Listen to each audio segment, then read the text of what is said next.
Dirk, we're sitting in such beautiful surroundings, but let's get the negative out of the way. We had an incredible 3 days, but going back to 4 years ago and everything that transpired from the accusations and so on, the reporting between News 24 and Noseweek, what is your opinion about that and the differences?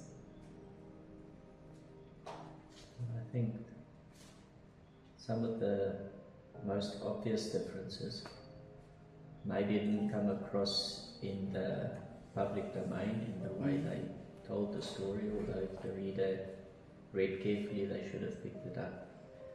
But for myself and us who were here at the mission, we know what happened here at the mission. We know who came to the mission, who asked us questions, who engaged with us. Noseweek's journalist Susan Purin spent days here at the mission investigating the allegations, and she covered many of the allegations, especially the abuse allegations, rape allegations, as well as the money laundering allegation. And I spent hours with her showing her the evidence that mainstream media was never published and was never prepared to publish. It's not that we didn't give mainstream that information, we gave it to them.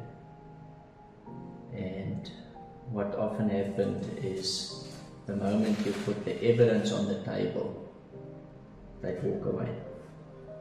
Even when we approached them and asked them, please give us a chance, tell our story. This is the evidence.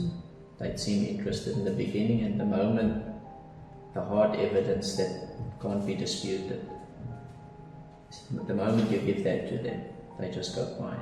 They ignore your calls, ignore your WhatsApps, they just don't want to talk to you.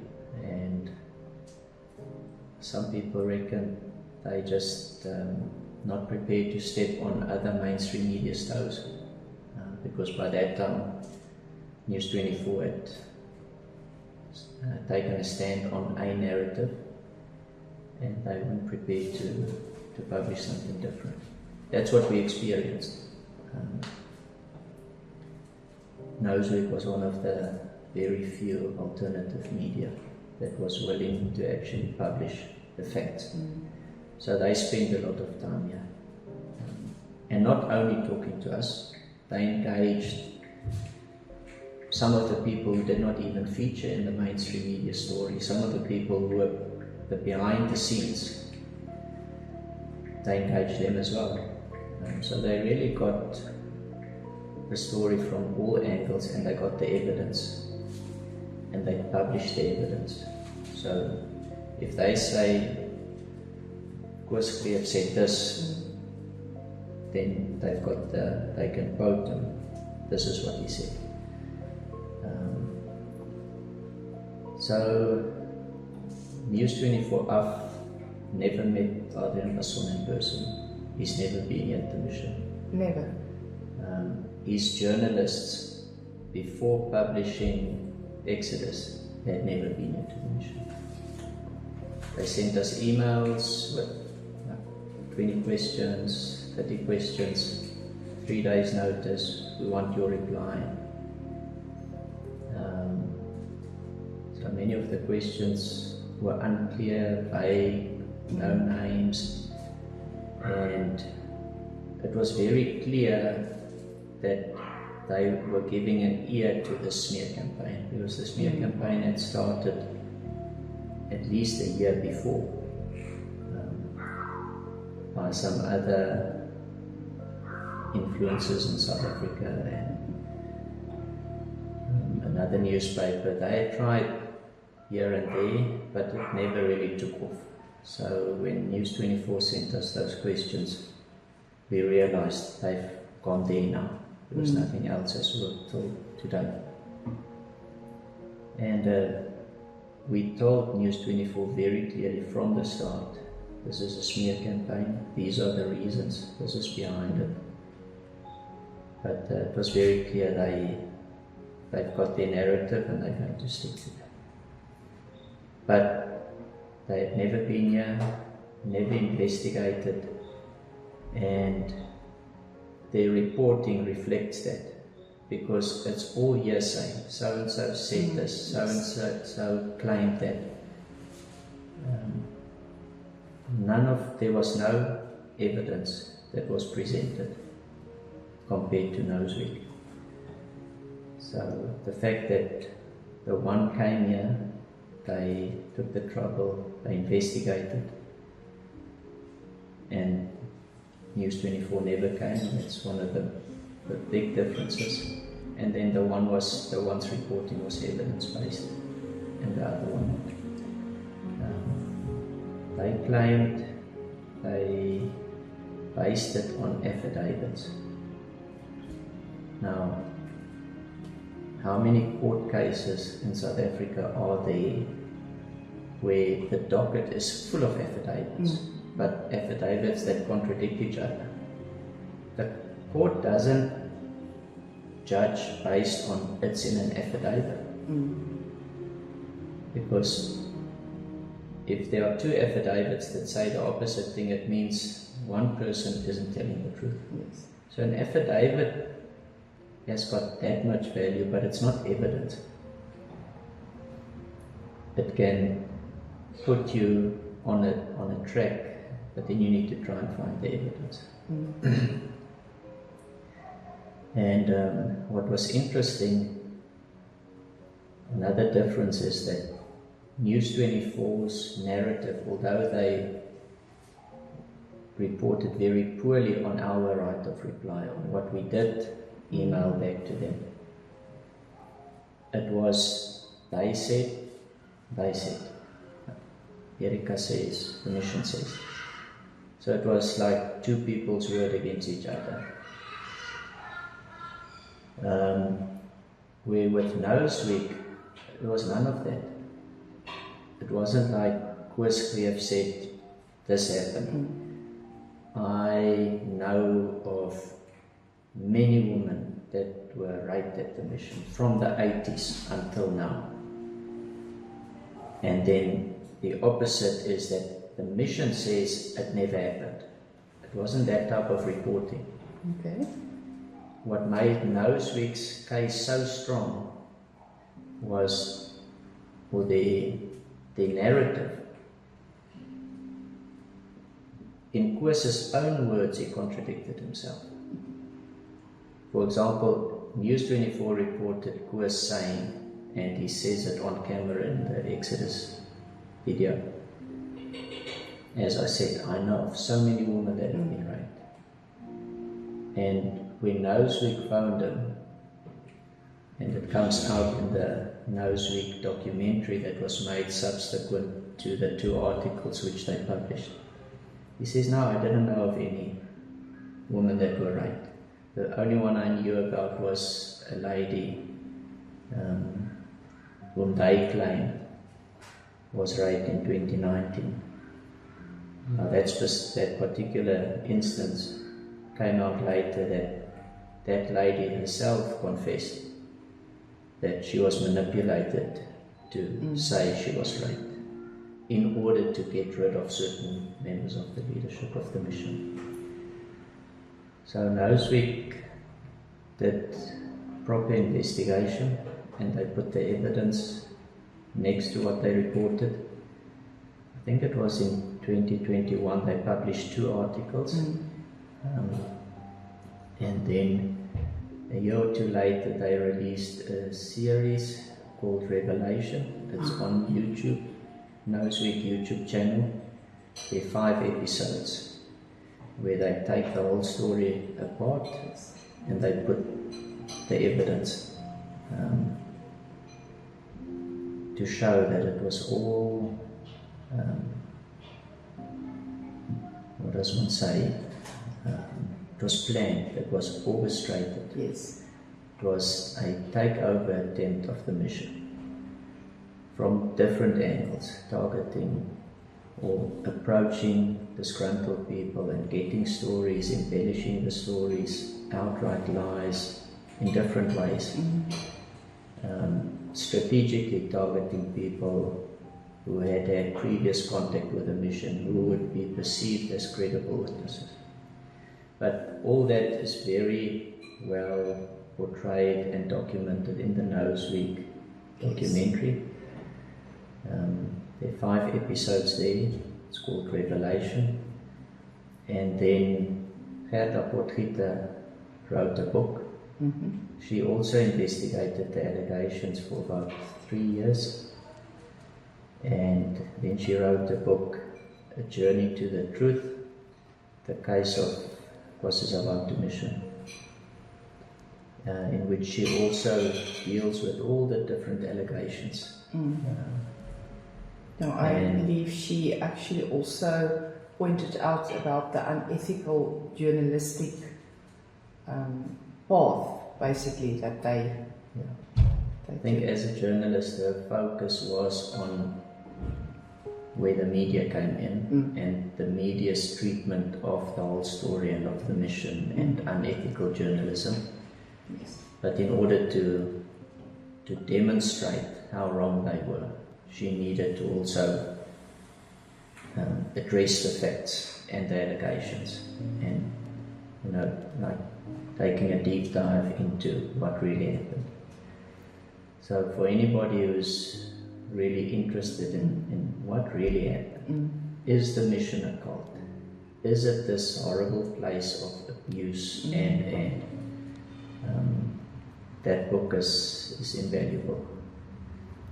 And if they say, well, she says, she writes, she quotes people, but who said it really happened? Well, then if you watch the Noseweek documentaries, there you hear Koos Greef's voice. You hear Piet Botha's voice saying and contradicting himself. For example, on the money laundering case, there was this, they made this claim, they quoted Mike Wallace that he's got all the evidence, and Koos Greef actually said that Mike Wallace has all the evidence.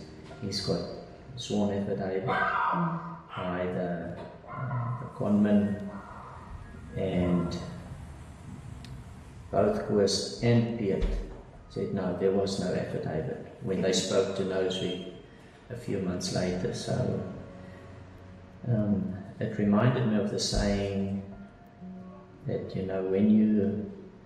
when you always tell the truth, you don't need to remember what you said. Absolutely. It was some of the things are difficult to. No one can understand if a person is embittered or they've got resentment, jealousy, that a person would exaggerate. You get carried away and you start adding things to the story to sensationalize it. But really to go and fabricate outright lies, yes. I still don't understand how people can do that. What inspires them to do that? Yeah. And then also, I think the third option, if they want to, KwaZizabantu is like us. We wanted to come and visit, and it was 3 days of absolute amazement. And I'm quite sure the doors are open for anyone who wants to come and visit. Yes, it's amazing how few journalists in the mainstream media are willing to come to the crime scene for themselves. I call it the crime scene. But we're very grateful for the few alternative media or those type of people who are willing to come and put their name out there and say, just hang on. Doesn't matter whether News 24 said it. It doesn't matter whether Fason said it. And doesn't matter if everybody else jumped on that bandwagon. I'm willing to tell you I was there, and I'm willing to tell you what's happening there is not what News 24 told you. Absolutely, and the majority of the allegations, as I understand it, is like years ago. You know, it's like 20, 30 years ago. And the whole thing these past 3 days is we spoke to people that's currently here. People who has worked here since 2016, since 2010, and how their lives had radically changed. You know, some of them came here for help and they found employment, and it's just the stories that we've heard and everything that we've seen. It is just, it's only God that can do something like that, especially in our country nowadays. And I think not our country and the bigger world out there, you know, we need more KwaZizabantus, and the work that you guys do here is just incredible. But moving on to where you guys are now, Reverend Stephen, I know, sadly passed away last year. Yes. And I'm very sorry for your loss. I know you are a son-in-law. And but where are you guys now, and how do you see the future? So the last 4 years are testimony, and where the mission is today is testimony to the fact that this is not man's work. It's God's work. God started this work in 1966, and He is the author of it. He sustains this work. The way the attack against the mission was planned and orchestrated, humanly speaking, they should have succeeded. But you know what they also say, looking back at what had happened, is if it wasn't for that, I wouldn't have known actually about KwaZizabantu. And they say all news are good news, you know, and I think if you're in the situation you don't think that way. Yeah. But looking back, and I'm quite sure I'm not the only one, as long as people don't just, you know, look blindly at the original headlines and go further and find out, you know, first of all, why did the mission survive this, as you said, and then secondly, just make them curious about what the mission is all about, and that is really, really, absolutely still incredible. The best is if a person comes as you've come and sees for themselves. You know, the media can say, Erika can say those kids are the most unhappy kids they have used. No, they're not. We Like saw them today. Somebody in the Exodus said, when you go there, everybody will seem so happy, but that's just because they have to be. Now, how is a 5-year-old, 6-year-old, 7-year-old happy because they have to be? Sorry. And we haven't had one person that's come and really said, I want to know what you're really about. What is the truth? What happened? Who has left here believing the media narrative? Yeah, you can't. Everybody who comes and sees it for themselves feel like you feel. Yes. It's a very common comment among people that come and visit, leadership, whoever they are. Once they've spent a day here, they say, this is what we need all over South Africa. Absolutely. So the Lord has given us a beacon of hope. And there are a few other people that have come here, like Jeremy now. He's posted some information about his visit here. Roman Kabanek from Morning Shot. Yes. So there are some credible people, journalist type of people who possibly don't have that much appreciation for mainstream media, but who are willing to say that, no, I've been there, it's not true. Yeah. Absolutely. Dirk, thank you so much for an incredible 3 days. Thank you for coming. And it's our pleasure. And yes, you will continue. I know you will continue until the trumpets. By God's grace, May He keep us faithful. Absolutely. And may God bless South Africa.